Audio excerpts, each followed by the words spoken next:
So, why do you still have your gloves on? I don't know.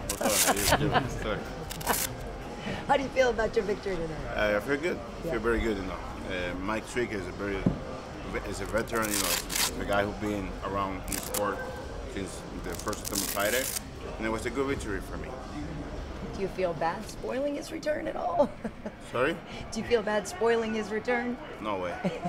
I don't care about his return. I just care about my career. Well, you were a pretty heavy favorite going into this one. Do you think that was because of what people had seen of your skills, or do you think it was because of his age and how long he'd been away?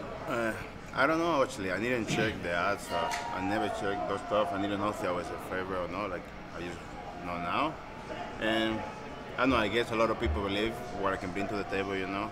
It's it's a very tough opponent, but he was out for a long time. I was also out for like almost a year.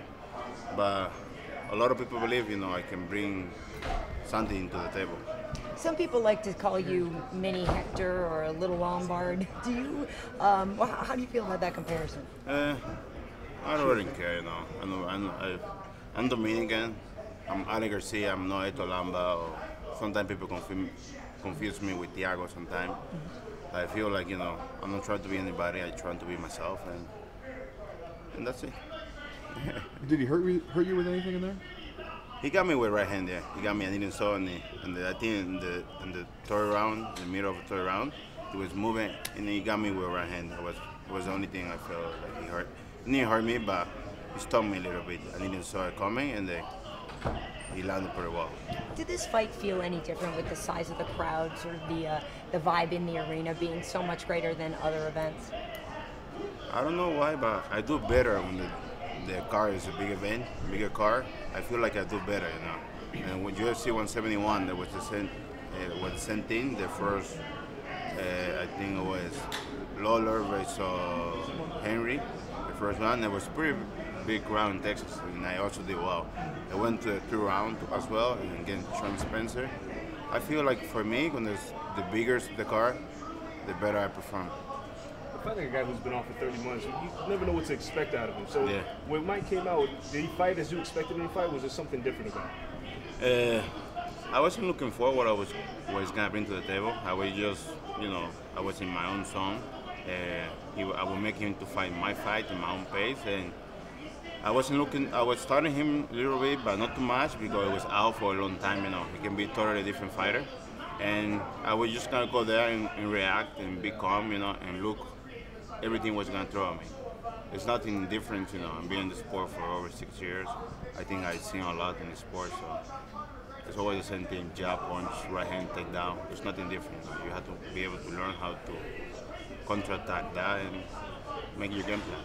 Was that always the plan, though, to keep him pinned down on the mat, hold him in? It was part of the game plan, but I was looking more for the finish, He did pretty well, covering himself very good, And I came to fight mixed martial art, Either take down punches, whatever he throw at me. This is combat sport, I'm just gonna go there and or wrestle or just boxing. I gotta do it all. Certainly there's more history in boxing with the Dominicans. Do you see the sport growing in your home country, or do you feel that you're sort of a little bit unusual in terms of being an athlete that chose MMA over boxing? No, I see a lot of growing. A lot of people the last few years have been trying to do mixed martial art. They have like jiu-jitsu now, a lot of jiu-jitsu wrestling became good. Even now, they became like third in the world. So like wrestling has become a lot better.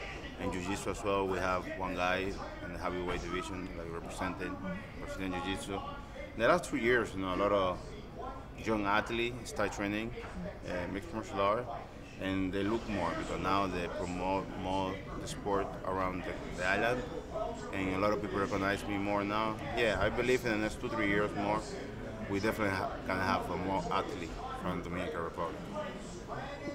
What do you think of your Reebok stuff? I think it's pretty sick. Seems good. I think it's pretty cool. It's good. Like it's NBA. It's a little similar. You have young clothing, young locker room. It's pretty nice. How does the money compare to what you were getting before? Well, in this time, in this thing, for me, it was better the other way. I was making more money with sponsor out of the UFC. This, for all the fighters, it was good for me. It has to be that case. I was getting decent money, but with my own self. With this, I don't know yet, but let's see. What's the future hold there at the moment. As right now, I don't know. Let's see in the future, but right now, it was better for me getting my own sponsor. Is it difficult fighting someone who's fought so much? Because yes, you do have so much footage to look at and study them, but at the on the other side, they kind of have a name. Does that ever play a factor in the back of your head? Like, oh shit, I'm fighting a guy who's fought a long time. Not really. For me, just in the main, like every man in the planet, There's no knife and guns up there, Just another guy, just like you, 2 hands, kick and punches. And that's the worst. The worst can happen, he's gonna punch you, you're gonna punch him back. So no, I know, I haven't seen one man crashing the head of the other man with his head and with his mouth. So I'm not afraid of any man on the planet. Is it hard to develop that mindset? Because you hear guys say, oh, he psyched him out. Let's use Conor McGregor. They're like, oh, he got in his head before the fight. How are you invincible to that? How do you not fall into things like that? For me, as soon as I'm fighting, it's already in my head. For me, to make it like they get into my head. As soon as I know who I'm fighting, it's already in my head. There's no any fight that's gonna go in my head. It's already in my head because I'm thinking about him every single day. When training camp, I'm training for that guy, so it's already in my head from the first day I signed the contract. So whatever he talk and doesn't talk doesn't make any difference for me. It's already in my head, and I have one plan for him. Just to fuck him up. That's simple. That's it. And that's it. And I make sure I do my training camp right. And I be in the best shape. I be in the best shape I can be. I don't care about how it's gonna be or not. I cannot control how in shape it's going to be. The only thing I can control is in which shape I'm going to be. And how long until you let that feeling of that fighter go? Right now, he's out of your head? It's over? Now it's over. Now he's married somebody's head, not in my head anymore. I'm moving for the next one.